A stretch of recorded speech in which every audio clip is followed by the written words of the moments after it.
Oh, good, Gina. Look, on your face is there. Hi. So today is going to be something new because we're in 2020 when everything's new, whether you want it to be or not.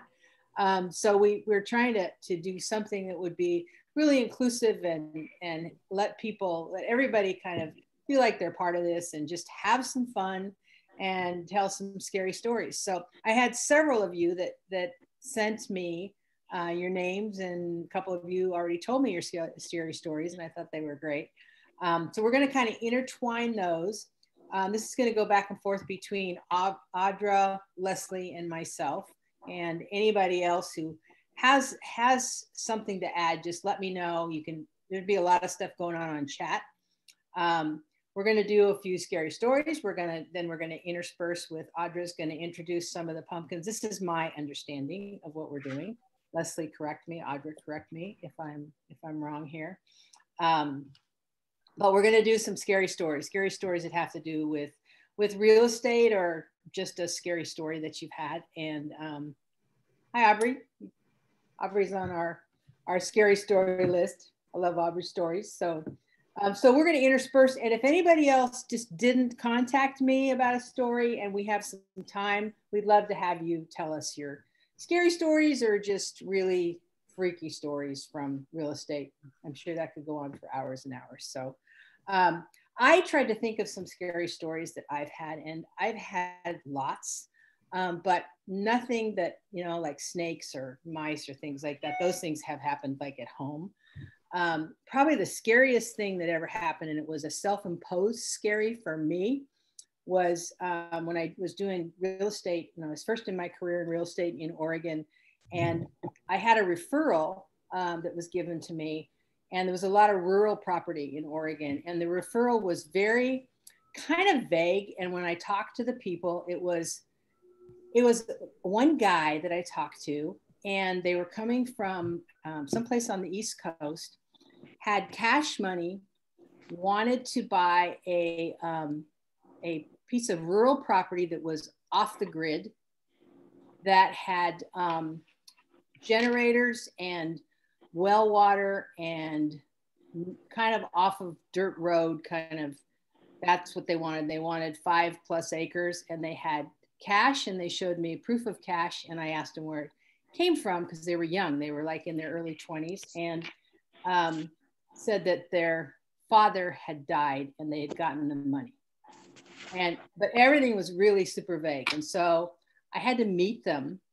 They didn't want me to pick them up, or they wanted me to meet them at a property. So red light number one. And I had somebody that was going to go with me. I really didn't. I mean, I was kind of young in real estate, like young years wise in the real estate. And I just had this really weird feeling. And so I drove out and met them at this property. It was down this long dirt road. And so no cell phone service going on, number one, and very little other houses or people around, and drove in. And I had in my head, whoever was supposed to go with me couldn't go with me, but I had built this story in my head. I was so scared. I was having panic attacks that I was going to get out there and they were going to kill me. And just because they were just so vague and so unwilling to share much information personally, because I usually like to connect personally. And I get out there and they liked the property and they were going to have chickens someplace and something else. And they said, fine, we want to write an offer, full price offer, no inspections, no anything. We'll go through it. And so I ended up kind of going through this with them, still being very vague. And at the very end, there ended up being 3 people. It was two women and a guy, and young in their 20s. And they were going to be starting, this is in the 2000s, early 2000s, but they were going to be growing weed. And they also were the first throuple that I had ever met. And that was what they were afraid of telling me, that they were this throuple of, and I don't know who was who, but I absolutely knew that they wanted this property to bury the father that they had killed. And I had carried this whole story in my head. It was the worst, scariest transaction I've ever had. And I didn't even want to have anything to do with these people when it was over. But I think that the moral of that story was making up a story within a story sometimes is worse than the actual story itself. So that's my weird, scary real estate story. And I don't ever want to do that again. And I would never go show a house out in a rural area ever, ever, ever without having somebody with me. That's the number one. So scary stories. We're going to start with, where's my list? Yeah, Angie up. So, Angie. Yes, Angie. Gee, I know. I'm excited to do some. Are we going to do some pumpkins first and then Angie? I think let's do Angie's scary story, and then because that'll give people that are maybe still hopping on a chance. Okay. And yeah, so this is my favorite scary stories. This is all good. I love it. Okay. Cool. Angie, you're on. Hi. So thanks. I'm happy to be here, by the way. Yeah, what a great group of people. Anyhow, gosh, my first listing in the business in 2001. It was a referral from my mechanic, and it was on 27th and Hartman. So, you know, not knowing anything about North Omaha, I was like, oh, great, perfect, got a listing. This man was in his 80s. He was the sweetest old man. He had asked, because he doesn't drive, he had asked if he could remain in the home for showings. And of course, I was like, oh my God, happy to oblige, no problem, whatever you want. So within, the first week, I get a call off the sign. And the prospect has no agent and wants to see it. And I was married at the time, and my husband said, you're not going up there alone. You're just not. And I said, honey, it's my first listing. I'm going. I don't care. I'm going. So I call, of course, he didn't have a cell phone. So I called the landline, you know, left a message. Hey, we're on our way up. We'll be right there. You know, probably maybe an hour. Didn't answer. So I decided to still meet the guy at the house and knock on the door 2-3 times, ring the doorbell. Nobody answers. So I use the lockbox. I go in, open the door, and the worst smell known to man in the house, the worst smell. So I show the main level, proceed to go down to the basement, really creaky stairs, old basement. And there was my seller, drum roll, dead as a doornail on the couch. Yeah, dead. Sad. So scary, sad, awful. Needless to say, the buyer was like, I'm not interested. I need to go. And I was like, well, God, we probably need to call 911. And he's like, because of the smell, he's like, you need to call the morgue. I didn't know what to do. I mean, what do you do? It's your first listing. In a few days. Oh, cancel the contract. Yeah. Guess you can't sign off on any documents. Yeah. So God, called 911. They came out. Of course, the buyer's not interested. And then I lose the listing, of course, because it went into foreclosure. He had no family in town. Needless to say, that was my first transaction in real estate. And I think if there was a sign from above that I should not be in this business, it was that. And 20 plus years later.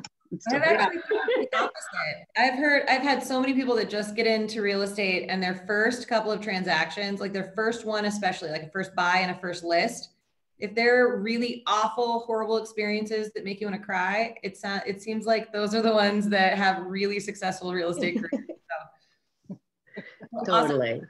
All right, let's do a voting for a pumpkin. Yeah. We're gonna do scariest pumpkin first. So Audra's gonna pop them up as a reminder. So here's the deal. There are 22 pumpkins. There are going to vote for one. You can vote for multiple in each category. So we have 3 categories. We have scariest, we have most real estate related, and we have most creative. So right now we're gonna vote for most scariest. So what you'll do is in the chat, don't do it before I say so. In the chat, post your number for your vote. Now, the most scariest is going to win a package to do axe throwing downtown. We had some good stuff, you guys. I'm really impressed. Yeah, it's so hard. Scariest. I know. There's so many good options. Okay.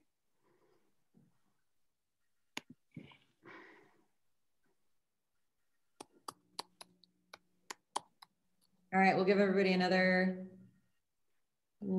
couple seconds. Make sure you vote.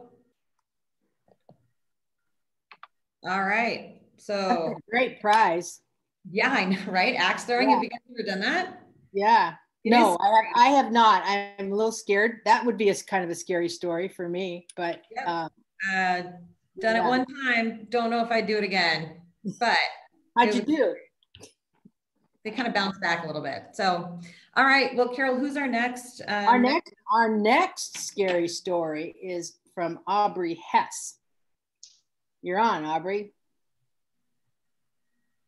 Well, it's not so much a scary story as it is I'm a terrible agent. So when I first started, I was helping this young couple.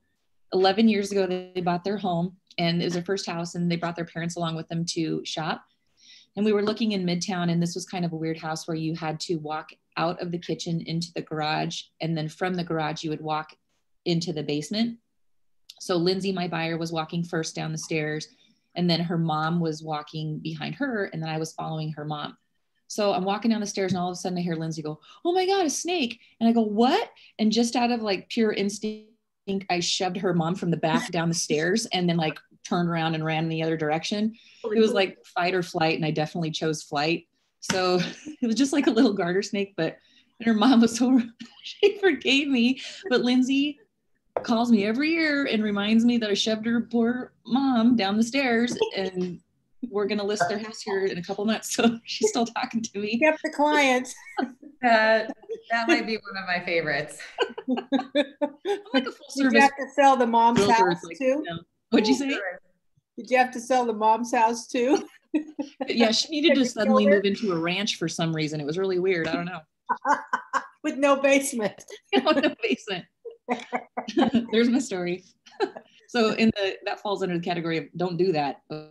Yeah, that's a good story. You know, anybody else that thinks of a story while we're going along, just let me know, put it in the chat or raise your hand or something, because sometimes other people's stories kind of generate something that's ever happened to you. So, okay, Allison Roach, I think you said you have a story. Are you on? Is Allison on? She said she might be a couple minutes late.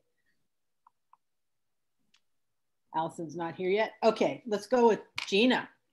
Gina Stearns. I can't hear you. Okay, need to unmute. Gina, unmute. There you go. All right, you're on. You're live. I just have to do a disclaimer because I told you there's not much of a story to this. It's more of an image. Okay, images are good. You can create those. This was with an acreage listing, almost to Nebraska City, and it was fall.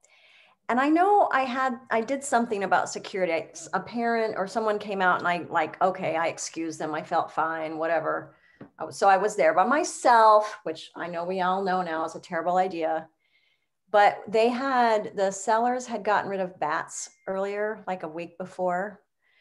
And lo and behold, right before I had to open the doors and start, I found another live bat, like literally 2 feet from where I was going to be having the entrance table and materials. I called it, and they lived not close. And I called him. I said, "There is a bat on the mantle behind the mirror that I brought in here for staging." He's like, "Well, what's the problem? Just get rid of it." I'm like, "No, I lived in South America for 4 years, but I do not touch bats." No. Oh God, no. And he goes, "Well, he says it probably won't move." So anyway, I got to have this whole, like every 15 minutes, I'm over there, like looking at this bat, taking pictures to see if he's moved at all. Cause I thought if that thing starts to move, I am out of here. but he just stayed there with his little beady eyes and his pointy wings. I was trying to find the picture because I took several pictures, but I couldn't find the picture this morning. But that was too close for comfort. And it Yes. reminded me of it. Bats are scary stories no matter what they do. I hate bats. Like we had an episode in South America where a bat bit one of our pet monkeys. And now I know what you all are thinking about me. But anyway, I hate bats. I'm sorry, wait, pet monkey, Gina? Yes. Yeah, let's go back to pet monkey. The pet monkey got rabies from a bat. It was a whole thing. And that's how COVID started. Yes, and that's how COVID started. There you go. I didn't even make a connection about my fear of bats and COVID. Oh my word. You didn't? That was the first thing I thought of when you said No, bats. I literally didn't know. I just thought Halloween and bats. I didn't even think about them. Okay, that's creepy. Well, should we do another? Just about everybody has a bat story probably here. I was going to say, we should do another vote and I'll tell you my bat story while everybody's voting. Okay. All right.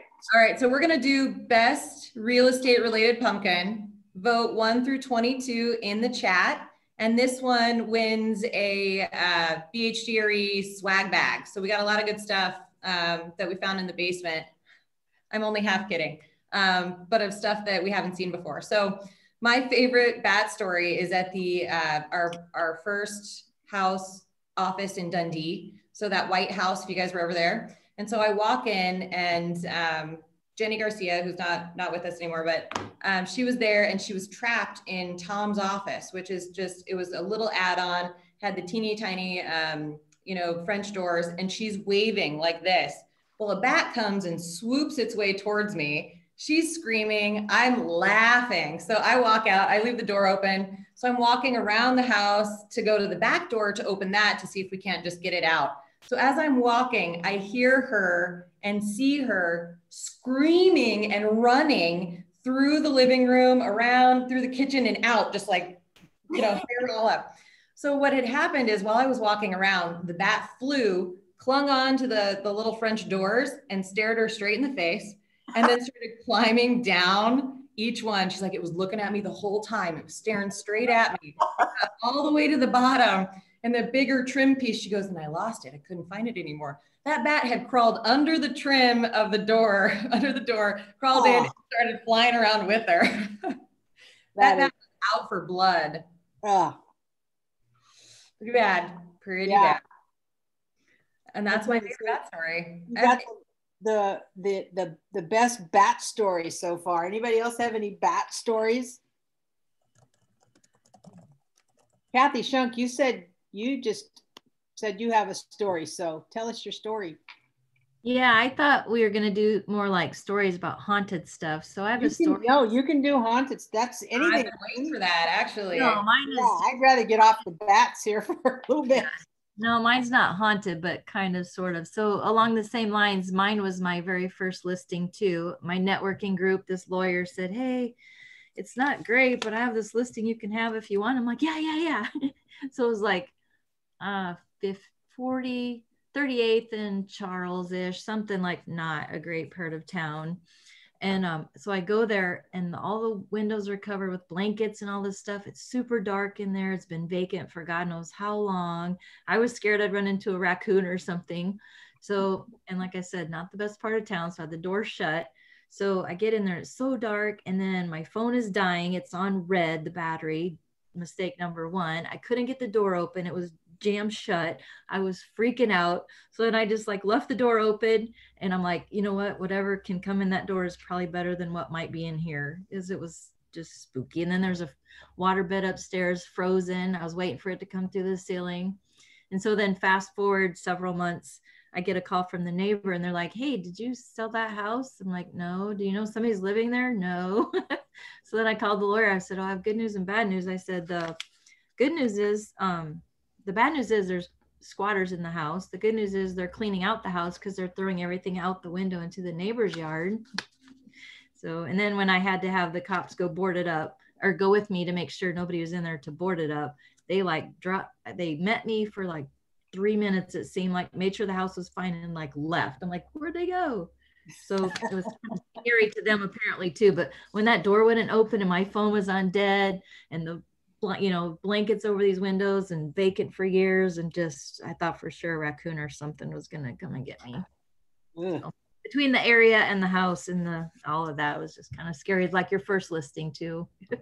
Yeah. How come it's always like, that's something kind of in common here is your first listing or when you're first in business. I know, my worst things happened when it was my first listing, my first buyer, things like that. And I noticed that that's kind of a trend with people. So, somebody else jumped in and said they have a story along a haunted kind of story. So Mary Jane Zeller, you want to jump in here?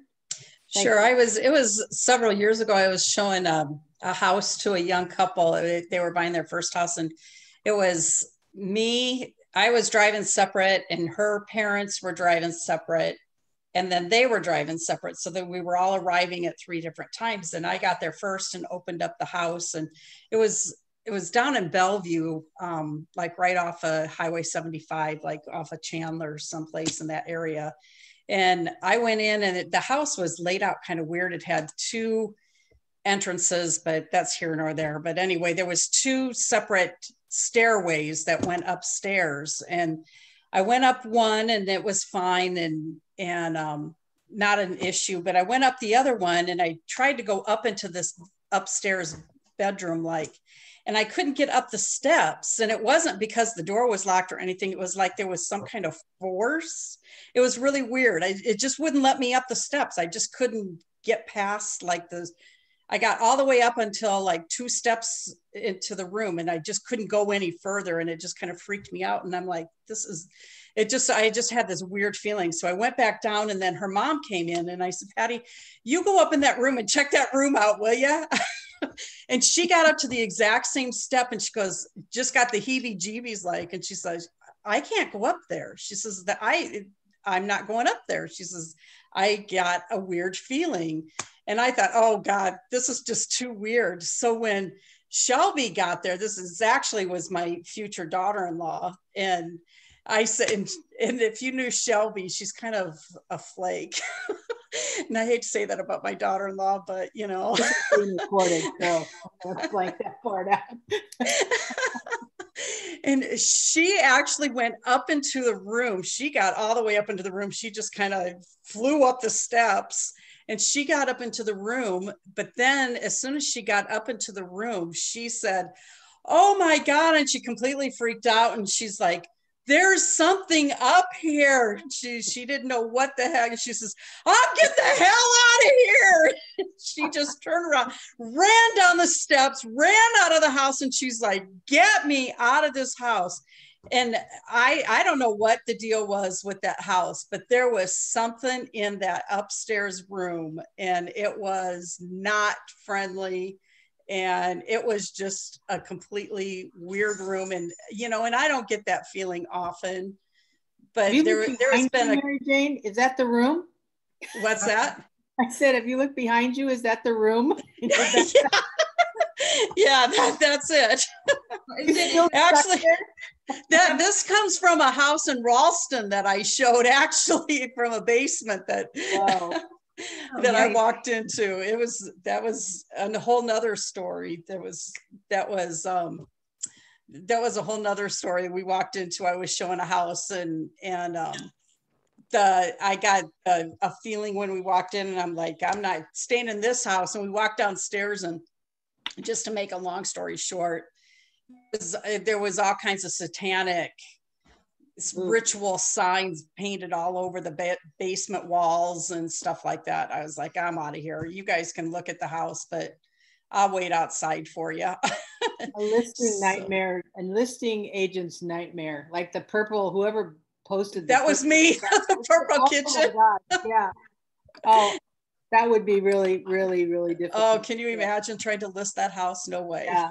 Good story. Thanks, Mary Jane. That reminds me of the worst house that I ever went into. And it was actually, I was scared, but I was scared for my health more than anything. And it was a referral to me from, actually it was a referral from the president of the last company that I worked for, and said, these are people that my family knows, and they need help, and could you go and list? And it was in Candlewood. And I went into the house, and the minute I walked in, I felt like I couldn't breathe. I have intermittent asthma anyway, but this was not about that.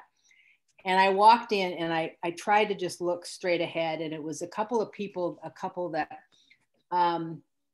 they had some issues. And they had spent all of their life they asked me to come into their dining area, which was off the kitchen. And they had spent their entire life, I think, sitting at this table smoking cigarettes. They had an ashtray that was probably one of the biggest ashtrays I've ever seen in my life. And it was overflowing with cigarettes. And the house, when I looked at, I couldn't even like look in the house, but when I looked around, there was nicotine dripping from the walls, from the ceiling. And I don't know if you guys have ever seen that before, but I was visibly sick to my stomach, and I literally could not breathe. It was sticking to me. They showed me around the house, and they had about 10 cats. And I don't think they've ever cleaned a litter box. So the whole basement was like one big entire litter box. And I left the house, went home. I'm sure Laura will remember this. I went home and I threw my clothes away. Like I literally threw my clothes away and got in the shower. And then I had to call this guy and just said, I can't do this. I'm a generous, kind, loving, nice person. I just can't, I don't even know where to even begin with this. And so that was probably the worst listing that I ever went on. That was, I just can't do it. And I don't know if you guys have had those kind of like really that feeling when you walk in a house, whether it's like that or something else. You walk in and you're just feeling like there's some bad stuff that's gone on here. I think that's probably one of my biggest nightmares, is having that kind of, and trying to be kind, and trying to be gracious. So yeah, you can kind of walk into a house and just feel the energy there. That's for sure. Yeah. Hey, I think I saw that Jean has a cat story. Jean has a cat story. She's next. Yep. You're up, Jean. Oh, you're on mute. There, got it. Okay, so this one's kind of funny and sad at the same time. So, yeah, kind of all. So anyway, and this story, it's not from my real estate. It's from when Jeff and I were moving here. So I had this gal who was our realtor, and typically the homes that Jeff and I have bought have been like the top 3. I usually buy one of those. So anyway, we're on our way, and this is like within the top 3, and we go, and it's this beautiful acreage, and I'm looking, the house is very stately, it's gorgeous. We drive up to the driveway, it's a long driveway, and we pull in, and she just starts freaking out, and she's almost hyperventilating, and I'm like, what the heck's wrong with her? And she's like, look at the cat. And I'm looking, and all I see is this beagle on the driveway. And I said, that's not a cat, that's a dog. And she's like, no. And she points up towards the garage. And there in the garage, their cat has been hung. Oh, God. So his head is on the inside of the garage, and his body is draped on the outside. So apparently when the homeowners were, getting ready to leave, their cat must have been on the top of their SUV. And then he jumped onto the garage door. And when they hit the garage door button, the garage door started going down, right? And the cat was like probably trying to get off the garage door, and instead it just hung him. So she's like, we don't have to look at the house. And I said, you think that's going to stop me? And we go into the house. Oh my God.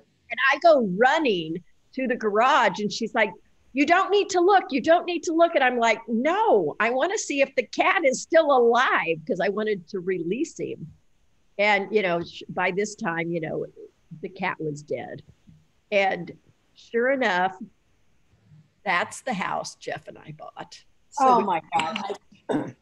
We always laugh because, it's like we bought the cat house. You know how every house you look at has some type of a description? Yeah. It's like the red door, whatever. It's like we bought the cat house. And I still have pictures of that. But it was so funny because she's like, we don't need to go in and look at that house. And I'm like, what? You think that's going to stop me? And so we had to call the homeowners and tell them that they had killed their cat when they drove off. And you had to tell them? I know. Isn't that sad. And That's a really awful story, but I guess you got a house out of it. I think I'd rather have a lost cat that I just could never find I again. know. Yeah, exactly. Oh my God. Oh, Yeah. Well, on that note, maybe we should vote on another pumpkin. yeah, I think we should. Yeah, let's just do a happy pumpkin. Yes, we're gonna do most creative. So this is the last one. So for most creative, the winner is going to get a gift card to the Makery, which is on 120th and Center. It's a really cute little place you can go in. You can either do, you can either make things there, or I guess they have kits that you can pick up and take with you. So everybody vote. And while we're voting, I'll tell another story because I like to hear myself talk. So one time when I was really, really early on in real estate, I was showing a house in Bellevue to a client of mine, to a buyer. And somebody, an older man had stopped in while we were showing the house. It was a vacant house. And he asked if he could see it. He'd been wanting to, but he didn't have a real estate agent. So I asked my buyers if that was okay. And they said yes. So he's walking through the house and he talks to me about it. And he really likes it. And he goes, well, I have to list my house first. And of course, you know me, I'm like, whatever, I'll go wherever, I'll do it. You know, it's like jumping for a showing. So He goes, come over to my house, just take a look and see what you think. And so went over there, walked in, and immediately it smelled like dog. And there was stuff everywhere, dirty kitchen. I mean, there was stuff everywhere. The wife was hanging out in the living room watching TV, and he's showing me around this house. And I'm like, I'd like to go now, please. But I'm, you know, of course, nice. And so I'm walking through the whole thing. And we get to one of the bedrooms. It's a split. So we get to one of the bedrooms, and there's a section of carpet that's cut out into the bedroom and then a little bit into the hallway. And he goes, I'm definitely going to get that fixed before we sell. But my son lived there and he killed himself. And so that was the area of carpet that they had to cut out because of all the blood. And I was like, Oh, I need to go right now. Thank you. I was like, oh, I bet that was sad. oh God. Well, let me get back to you. I'm going to run some numbers and I'll get back to you about that. And people think we just like write contracts and cash checks. Right? There's so much more in the middle. Oh my gosh. Yep. All right. Okay. Well, who's next? What do we got? Sarah Harvey says she has a nasty house story. I hope it's just like a dirty, nasty house. Like I apologize. I'm sick, so you get me in all my glory today. it's okay. So I specialize in a lot of investment properties. So I go where a lot of people don't want to go. The worst smelling house that I ever went to was one that was vacant for about 20 years. It was over in the country club neighborhood. Like, it was beautiful on the outside. You would never know. It was so gross. But the roof had caved in about a year or two before we walked through it. And raccoons had got into it and completely just annihilated the inside of this house. And it was the middle of summer, so very hot in this house. And we go upstairs, and there is just some stuff that had some stains that had soaked into the hardwood floor. And the smell was horrendous. And it turns out that it was dead raccoons that had completely disintegrated into the wood floors. And it had rained, snowed, and then rained some more, and just kind of just let it seep into the whole floor. So it was flat. Yeah. It was the worst smell I've ever had in my life. And that was the first and only house I've ever had to walk out because I was gagging so bad. Kind of like I can chime in for Sarah and second that one. I know which house she's talking about. It was. Were you there? Did you go to that one? I was listing the agent. I was a listing agent on the house next door. But I know which house that was. It was so bad it was on the news. Yeah. And then I've been to one where it was an investment property. I work with a lot of out of town investors, so I'll go into these properties, take pictures, and then I send it to them. And this one it had no electricity, and all of the windows were boarded up, and I was there by myself. Oh, Sarah. So I was going through and taking pictures, and I was using my flash on my camera, so I couldn't see when I wasn't taking a picture, because you can't have your flashlight on your phone on. And I go to take a picture of one of the bedrooms, and right as the flash goes on, I notice that there's no floor about 2 inches right in front of me.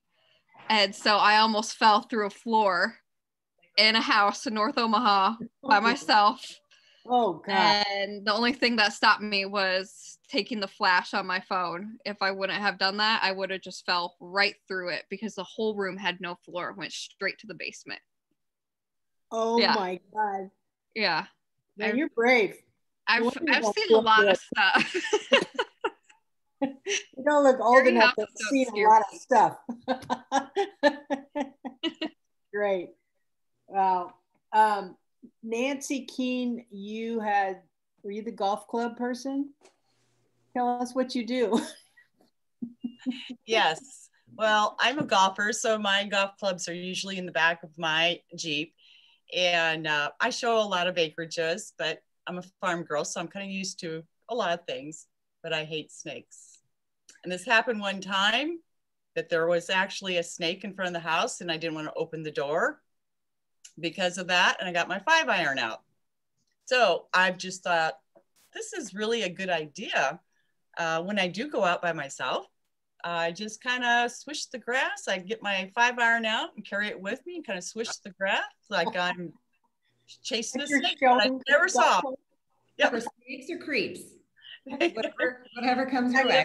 That's actually a really good idea. Yeah, rural properties are a tough. They're tough. I used to sell a lot of them in Oregon, and they're scary. Like, because you just never know, like, what's going to jump out at you. But that's a good idea with the golf club. I like that. So at that point, they see me swing that club. They're not going to mess with me.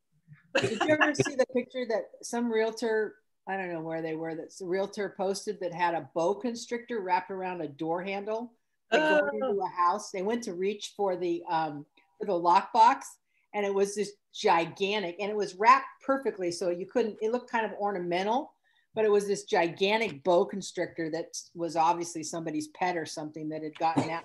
I think I would have quit real estate. I'm not a snake person or mouse. Mice actually are worse than snakes to me, but yeah, that would be. It works for me. Yeah. So are we all finished with the voting, Leslie? We are all finished with the voting. So Tim's got a story, and then Angela has a gross story. Oh, that's good. Let's I was gonna say, I have plenty of filler stories. I got dead bodies, cutouts, more bats and squirrels, ghosts. You know. Okay, let's do Angela, then Tim, then Leslie. You can wrap it up and do the final on the pumpkins. Yeah. Angela, let's do it. Can you hear me? Because I'm in my car. Yeah, we can't see you, but we can hear you. Okay. Yeah. Oh, well, I don't want to turn it on because then you guys will get seasick watching me drive. Okay, so this is from, probably, I don't know, 8 or 9 years ago. Lisa Sleddens and I went to a listing appointment. I believe he was referred to us, but I don't remember by who. When we got there, the house was really gross. It was one of those ones where you just want to like go shower and sanitizer when you leave. Thankfully, we haven't had too many that were that bad. This was a really bad one. But I won't go into details on the whole house, but this is probably our top gross story of the things that we've seen in our career. We were in the bathroom and I was taking a lot of notes. And I saw Lisa kind of, after the seller wasn't looking, kind of point over towards the toilet area. And I stopped taking notes and looked at it, and it was a wall, and I got closer to the wall and I looked at it, and I literally threw up in my mouth. It was like a wallpaper of boogers. Oh, the grossest thing. When we talk about it to this day, we throw up in our mouth. It was like a bumpy wall of, oh God, it was the grossest thing I have ever seen in my entire life. It's so nasty. And just to think that like the dad knew it was there. I'm like, did he contribute to this? It was just so nasty. And then we were at the table going over documents, and the table was, I mean, filthy dirty. I don't know when the last time it was even wiped. I didn't know where to put my stuff. He had cats. All of his stuff was covered in fur. So we're just trying to sit there and not show how grossed out we are, especially after seeing the booger wall. And he said some comment to me like, hey, would you guys like to go sit on the couch? You know, it might be more comfortable. And Lisa's eyes were like the size of saucer plates because she was already trying not to throw up the entire appointment. And she kind of kicked me under the table, and we're like, no, we're good. We're good. Thank you so much. So we're good. But it's just the booger. I haven't heard that word for so many years. I don't have any little kids say booger. I don't know how else to describe it. It was. I'm afraid of boogers. That would be really awful. Oh, geez. Okay, thank you for your booger story. That was good. Tim Reeder, you've got probably 1,000 of them, but. Well, I do have lots and lots of stories, but a lot of people, I've said a lot of them. So I have 2 short stories, very short ones. One, about 10 years ago, I was showing houses in Bellevue. I was helping a woman and her husband buy a house, but he was at work, so she brought a girlfriend. And right when we pulled in, they were in my car, which I don't do that anymore. But right when we pulled up, they were like, ooh, this house is creepy. And they both were like talking about it. And we went inside, and they were both the entire time. But first of all, they told me they were psychics, which I was like, oh yeah. And they didn't like the house, but they were talking the whole time. They were bantering back about the energy of the home and that there was something wrong with it. We left. Later that night, they texted me a news story that somebody had been murdered in that house the year before. So even though I was rolling my eyes at them, they were reading something. So so then I was like, okay, maybe you're not full of it. So that's one short story. The other short one was years ago, I went to show a house it was a big house that was turned into apartments. And the basement apartment there was a basement apartment. And when I got there, I started the basement apartment, and the tenant was home, which is very common. And he introduced himself. He was super hyper morbidly obese, which is a legal term for when you're like 800 pounds or so. So he was really big, and he could barely get around. And his apartment was absolutely repulsive. The litter box was just overflowing with litter, and then with poop, and it went all around it. And then when I went in the bedroom, his bed was covered with something, and it took me a moment to figure it out. All the plaster had fallen from the ceiling and landed in his bed, and he was just sleeping on it. And so he was just crushed, and it was repulsive. He couldn't even barely get through the doors. It was really, really bad. And about a year later, I heard he passed away in the house, and they tore the house down. So it was really gross. But that's it. Yeah. And if we were voting on stories, my winner would be the cat. The story. I know, the cat story. The hanging cat. Hanging cat. Well, Tom has a scary story that some of you might have heard, but I think that, I'm looking kind of at our list. I think we had such a small group there. There might only be a few people. Yeah, there was like 45 people then when we had the stories. Is this the one that you're going to tell? Yeah. Oh yeah. Come on, Tom. All right, I'll be quick so we can get through it, but it's a little different than what we've heard, so I thought it might be relevant. So, or different. So one time, in kind of around the time of the Great Recession, 2009, I was buying a lot of single family properties, and a lot of times there were people that were into new construction, but they couldn't close them because their loan product went away or whatever. So we were helping a couple builders close these properties. We would own the property and then do a rent to own or a land contract with the buyer. We get a larger down payment. They just couldn't qualify for the loan. Anyway, long story short, we were doing a bunch of these. Well, we had this guy, and he was in the used car business. He was a used car sales guy, and he was a little shady. But we were like, he's like, well, I'm a 1099. I can't, and I'm like, yeah, I get it. So we'll help. He's going to put a down payment down. It was I'm trying to remember where, but anyway, it was up north in like Stone Creek. It was like, it's a long time ago. So it was like 260,000 or 270, whatever it was. And so this guy's like, hey, you know, so we did the deal, fine. We did the land contract. We filed it with the county. And he's like, hey, you know, I want to do it in my brother-in-law's name because, you know, he's got better credit and he can get it sooner. I'm like, yeah, whatever. I don't care. You know, it just said your brother-in-law's going to have to sign the land contract because we'll have to buy. And he's like, well, he's over in the Middle East, whatever. And I'm like, okay, fine. Send it over to him, get it signed. It doesn't really matter to me as long as we have the money. And so we do that and everything's hunky-dory. And in the meantime, the guy says, hey, you know, I've got these cars that I can fix up real quick and I can sell them. So if you loan me money, if you loan me $7,000 to buy this car, I'll fix it up real quick and I can sell it for $10,000. I'll give you $1,000. I'll give you $8,000. And I'm like, okay, I guess. And so I was like, yeah, we'll do a few. So we did a few of those and I'm like, okay, whatever. This guy's, you know, whoever he seems a little shady, but it's okay. And so lo and behold, about 3 or 4 months in this land contract, my wife gets a knock on the front door, the house we live in now. And it's the FBI. And they're like, hey, is George Simmons here? And she's like, no. And so she calls me and she's like, hey, I don't know what the hell's going on, but the FBI just came to the house. And I was like, oh shit, that sounds terrible. So first thing I do is call my lawyer. I'm like, well, what should I do? The FBI just came to my house. And he's like, well, did you do so? I was like, I'm not aware of anything that I've done, but you know, okay. And he's like, well, just go meet with them. So I go to the FBI office on like 120th and 4th. Many of you probably don't know that. I do because I've been interrogated by the FBI.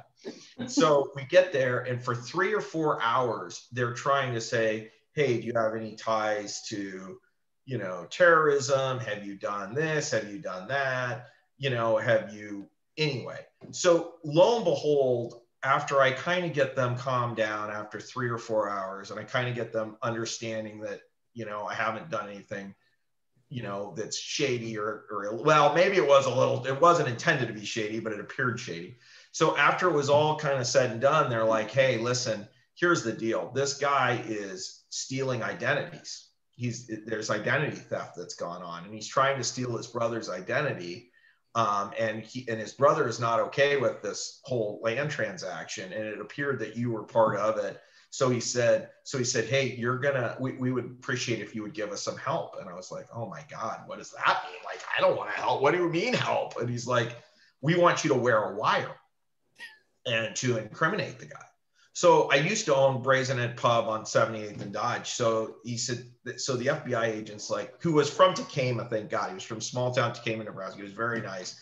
And he said to me, listen, all you need to do is draw him out about his brother and the fact that his brother isn't, okay with this land contract thing. And then that'll be fine. Then we'll settle it. He'll go to jail for a few years and whatever.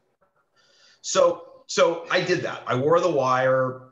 He sang like a canary. It was easy to get him to say, yeah, it doesn't matter. Screw him. He's not ever coming back anyway. He doesn't need credit in the Middle East. It'll be great if I fork. And I'm like, oh my God. So I didn't know any of that, but he tells me all that. So the scary part, so that was scary enough. But the scariest part was, so then we go home and I'm home that night. My wife knows all this. And we have little kids. The kids are little at the time. And she says, and we put the alarm on. Every night we would set the alarm. My wife's always wanted the alarm. So lo and behold, the first night at 2 a.m, the alarm goes off. And we think this guy is coming with a hatchet to kill us. I mean, we're just sure of it. Made the story happen. and it ends up that it was, a bird hitting the window. But the timing. So we've got literally 3 little kids in this queen size bed and the 2 of us for like a week because my wife is convinced this guy is going to come kill us. And so far he has not killed us. So we're alive. But that is the scary story as it relates to real estate for me. So anytime the FBI shows up at your house is a little scary. Yeah. And the stories we create, like where I started from, the stories we create in our head with what's really going on. Oh my God. Yeah. Jennifer, you said you have one? Yep. Jennifer Napolitano, you said you have a short story? I do. I have 2 actually. Right as I was getting into real estate, I didn't have my license yet. We had a neighbor across the street who was obviously going to go into foreclosure. He wasn't making his payments. We knew him. He hadn't had a job for years. So he had a bunch of guys kind of living there. They all kind of eventually left. And then one night he moved out in the night and we didn't see him again. So a couple weeks went by and I kept noticing that the front door looked open.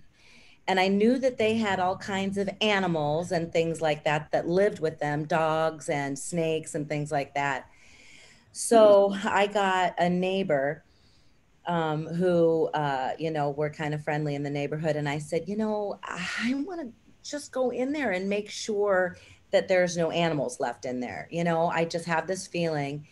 She said, I'm not going in there. And I said, well, the front door is open. It's standing half open and it has been for a couple weeks. So I'm just going to run in there. Will you stand by the front door just in case anything crazy happens? And she said, yeah. So I poked my head in and I looked around and there was a giant boa constrictor in the living room in this little cage, with rocks on top and everything. And so that was before I got into real estate. But my real estate related story was I was working with an investment property with a couple.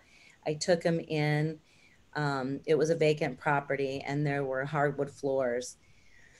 And there might as well have been a chalk outline in the middle of the living room floor. You could tell where the decomposition happened, like the raccoon story. But then the dog was in front of the bathroom door too.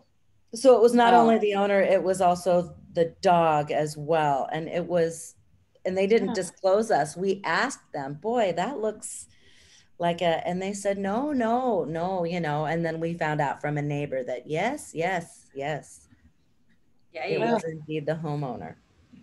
Oh, creepy. But like she was talking about, the floorboards were sealed up and it was awful.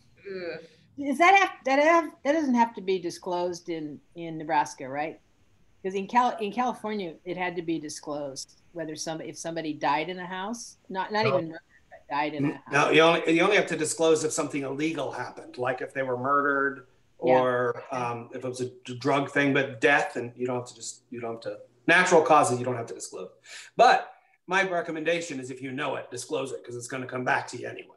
Yeah. But what about suicide? I don't know. I don't think you do. It's not disclosable. Actually, not to be contradictory, but if my memory serves, I don't think the only thing you would have to disclose is if the drug, you do have to disclose, like if they were,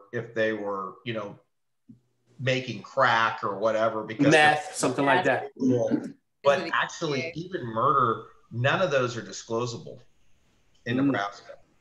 I would do it anyway. But with this big but, the reason you want to disclose it is just because you don't have a obligation per license law doesn't mean that you couldn't be civilly sued for lack of transparency on that. So those are two fundamental distinctions, not to make this fun deal boring, but at the end of the day, if there is something that could have harmed the enjoyment of the person that is living in the house and they can get a jury to agree with them, you could be sued civilly.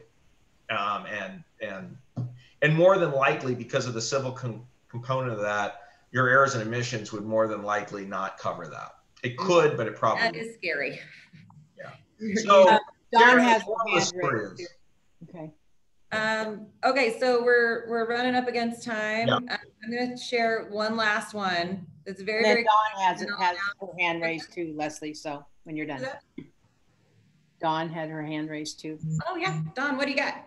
Oh, I was just going to tell you guys a funny one I just had recently. Well, not funny, but so we wrote an offer on a house, and it was kind of a weird situation. The house had been sitting vacant for a while, and then when we were looking at the house, like all of the neighbors were coming out and like looking at us, and it was super weird. And we found out later on that there had been a murder-suicide in the house, and my clients, even after hearing that, were like, "We don't care. We still want the house." Oh. You have tough. But yeah, they don't have to disclose that, which is crazy to me. Yeah. Yay. I don't know if I'd want to live in a murder suicide house, but or even the cat hung house. That you're a brave woman, Jean. Yeah, I would never not see that. So really quick, I did apartments for about 5 years, and so I've run into my fair share of dead bodies. But one of the worst ones was a guy came home drunk, and he had a garden level apartment. He couldn't get into his front door because he either lost his keys or couldn't find it. So he walked around and broke the window and climbed through. Well, he cut himself up so much that he bled out on the living room floor. So don't crawl through windows when you're drunk. Not a good idea. But yeah, ran into a lot of other stuff. Anyways, on that note, let's go. Who won the contest? All right. So Audrey, will you pop them back up? Because I'm not actually sure which ones are which. So for the scariest, we had number 4. So we got, that's Nancy's, right? Cool. All right. And then we have, for the most real estate related, we have 11. And I think that's Audra. Yeah, nice. Good job, Audra. Yeah, that was really Love cool. your little sign. Yeah. And then for most creative, we have number 7, which I believe is Miss Ann Peterson. Nice, good. I'm really impressed at your pumpkin carving abilities. It's pretty amazing. I was looking for the category that was best excuse not to carve a pumpkin. You win. You get nothing. Oh, well, guys, great stuff. It was really, really close on the most creative. There were a lot of votes. They're so good. They're so good that everybody who entered one is getting a $25 gift card to whatever you want. Yay! They're just too good. We gotta give everybody who entered one gets a $25 gift card. Good job. I love it. So you just send what you want and we'll get them picked up and get them mailed out. That's because fantastic. They're awesome. I mean, I can't believe how good they are. I mean, how funny is 6 with the throwing up? I mean, and they're all good. And Billy's looking so clean and crisp with the bug. And I love Zoom is that's like what my life has been for the last 8 months. That was just perfect. It just feels like there was 22 winners. Yeah. The dog ones were so good. Yeah, they're all fantastic. Sweet potato tongue over there. What's that? The scary sweet potato tongue, number 2. That one was I know, it's awesome. Yeah. They're all good. The seeds on the hamburger, like really did it. Max did a hamburger a few years ago that was really good, but this one has the seeds on it. I just love that. I thought that was so cute. Got a South Park one over there. Yeah. Nice job, you guys. Yeah, really so creative. Awesome. This was fun. Yeah. This was great. And thank you so much to everybody that contributed your stories. We can't do this without you. And the participation this year has just been so awesome. And you guys rock. I love this. This is one of the things that's been keeping me going. So I'm really grateful to everybody that pulled it up and shared, and even those that just joined us and were enthusiastic about it all and voted. So thanks, Audra, for all your work on this, and Leslie. And thank you guys. Yeah. Yeah, great job on it.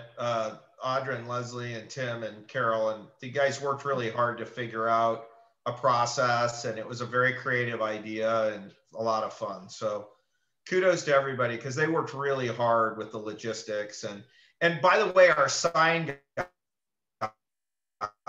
what a great guy. Delivering all those pumpkins. What an amazing, gracious partner. So very, very pleased and appreciative of that. But again, really cool, clever stuff. Thanks, guys. Appreciate y'all. Next week is Leslie Dollinger is going to talk about Pinpoint and some of the great things that we have Better Homes and Gardens tools for you all. So join us then. See y'all. Give you the new calendar for November, which is going to be really fun, November and December. So look for it. All right. Take care, you guys. Have a great week. Well, weekend. Okay.